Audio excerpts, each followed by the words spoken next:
Hey, what's up, guys? So today we're going to be looking at a character who plays an integral part in the sequel trilogy, but is not talked about enough, in my opinion, and that is the Supreme Leader Snoke. For I am the king, supreme leader, and all-around dictator. So for context, Snoke is the result of cloning experiments by Darth Sidious. They both kind of look like dried out ball sacks and have a similar taste in both attire and spaceships. Same, but different. So right off the bat, what does that tell us? To me, it seems like he's a Temu version of Palpatine. I mean, an absolute discount on the original Emperor. It's really hard to compare the two, and I kind of see what J.J. Abrams was doing here. He was trying to play it safe and stick to storylines that we are comfortable with, character arcs, archetypes that are not too jarring to us. And honestly, I don't think it's a bad idea. What I think he did wrong, though, was the emphasis that he put on Snoke and how he introduced the character and portrayed him. I think he really messed up there. Excuse me, brah. You're excused. All of this, by the way, has an asterisk. Asterisk? All of this, by the way, has an asterisk. And that's that Rian Johnson kills off Snoke in The Last Jedi. So what Snoke could have been, what his arc was supposed to be, we'll really never know. But based on the initial setup, I'm not too bullish on what that could have been. Now, what makes a great character? I heard this recently, and I think it's very true. It's creativity, complexity, and consistency. We've already touched on the creative element, right? I mean, this is essentially a CP of Emperor Palpatine. There's not a lot different going on here. I do take issue with the overall look of him. With Palpatine, we kind of got away with that shriveled up frogman look. It worked. It made sense. With Snoke, it just seems like a poor copy here. I think that they should have stuck with something that didn't look so cartoonish. I mean, this guy really looks like Megamind and Thanos had a baby. It's just so strange to me, his appearance. I don't think they did well here. And obviously, what we see determines our initial instinct or gut feeling about someone. So hopefully you go beyond that. You look at the depth of the character, look at maybe their delivery. I mean, there's so many characters throughout movies and series who I've been like, I don't like their overall appearance, but in the end, they won me over just because the writing is pretty brilliant and backs up who this person is. And maybe their appearance starts to make more sense because of it. I actually really liked Snoke's initial introductory scene. I think it's hard to follow up Emperor Palpatine, but this sort of shadowed silhouette, larger than life type of character sets the stage and emphasis of what Snoke was ultimately meant to be. The only critiques I would have of this is that he does look very cartoonish and strange in the shots we do get of his face. Now, Snoke in The Last Jedi is a little bit of a different story.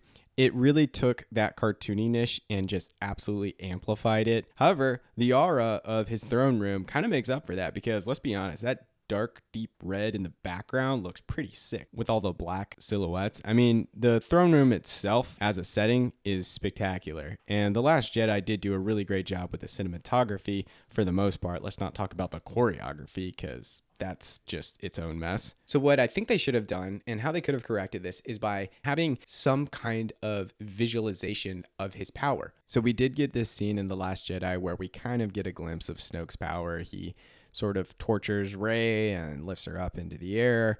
And it's established, right, that he's a powerful Force user. But this is also the same scene that Kylo Ren uses a lightsaber to kill Snoke. So I don't know what J.J. Abrams was cooking up, but I know that storytellers do need to move quickly if they're trying to win an audience over. And honestly, that might have built in some insurance because then it would have been a blatant issue for Rian Johnson to come in and off someone like Snoke. The Disney execs allowed it just because Snoke was a relatively minor character in The Force Awakens. So let's also talk about complexity. Was there any complexity to Snoke? No, there's basically no backstory. I don't even know where this Wikipedia is getting all its stuff. No context for casuals like myself who are just going to see a good movie. Why should we fear this guy? How is he in charge? What happened? How is he leading the First Order? What motivates him? What makes him different than Palpatine? All of these questions were really, really important. And I get that they were trying to utilize Kylo Ren. And by the way, Kylo Ren, I am coming for you. I have not forgotten. It has been cooking in my mind for about 10 years, just like the Starkiller base. And this time I do not have a cold. And I'm going to show the world why you are the most overrated character in Star Wars. And thank goodness your movie got canceled. But all that to say, Snoke, maybe it was an odd situation, right? Because we have a similar dynamic with Darth Vader and Palpatine. That pulled off beautifully in the original trilogy. The same cannot be said of the sequel trilogy. And that's where I think the copy and paste method got itself into some trouble here because there was a conflict of motivations and a lot of unanswered questions. And again, just a lack of emphasis on Snoke, who he is, and his viability as the big bad villain of the First Order. What I think would have been really interesting is if they had perhaps shown a scene where he is conquering a planet, a key player in the solar system, not blowing it up with some Death Star knockoff 3.0, but actually going in there with his troops, taking it over, securing it.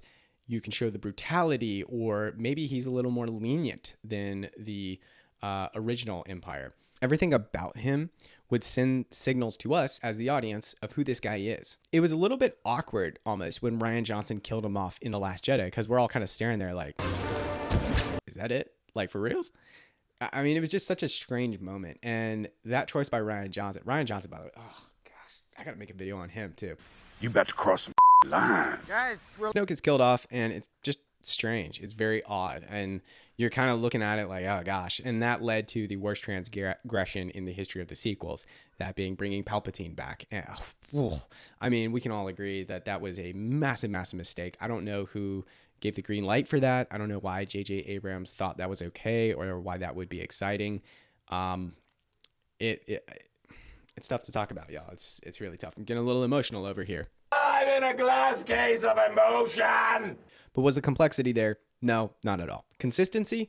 That wasn't there either. I mean, to be fair, we did not see much of this guy at all. I'm going to look up how much screen time he actually got. But as far as consistency goes, he was supposed to be this powerful, charismatic leader who rallied the Empire's troops and established the First Order, which, by the way, who are they recruiting? What planets have they conquered? I would have loved to have just known a little bit more about how they were in existence. And we don't get any of that. We don't even get the backstory on how he recruited Kylo Ren, really. A lot of unanswered questions. We don't need all the answers, but there was not character consistency, just in the sense that at one point he was supposed to be this powerful heir to Emperor Palpatine, and that's how he's propped up in The Force Awakens. And then in The Last Jedi, he gets his head chopped off in a very simple, boring fashion. And then we get the worst lightsaber duel in any of the movies.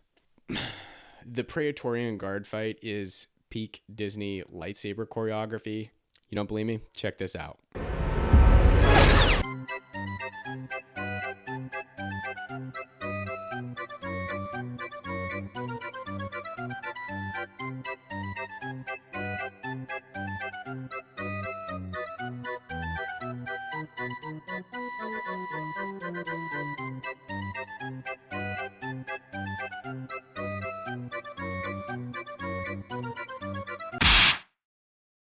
So in conclusion, does Snoke check the boxes on creativity, complexity, and consistency? No, not at all. And I will say, I give J.J. Abrams some credit just in the sense that, or some leeway just in the sense that Rian Johnson came in and really kicked the balls of any plans that J.J. Abrams had. I mean, it's bizarre. And that's why you shouldn't have two different directors directing a trilogy. It makes no sense. There's a conflict of ego.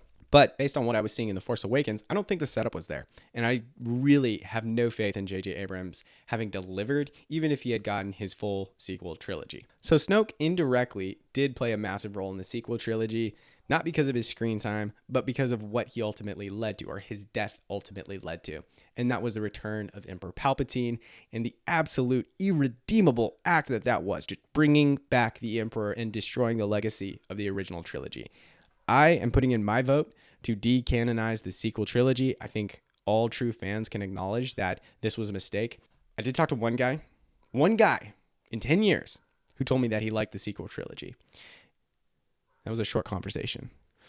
In general, I think that the sentiment is pretty true across the board, that these were poorly written, poorly executed movies with very discombobulated storylines. And Snoke is a preeminent example of a miss in terms of character, i.e. Rey, Finn, all the others who had solid setups and then just ultimately didn't go anywhere. Snoke is right there with them. And we hate him even more just Because you're a Palpatine.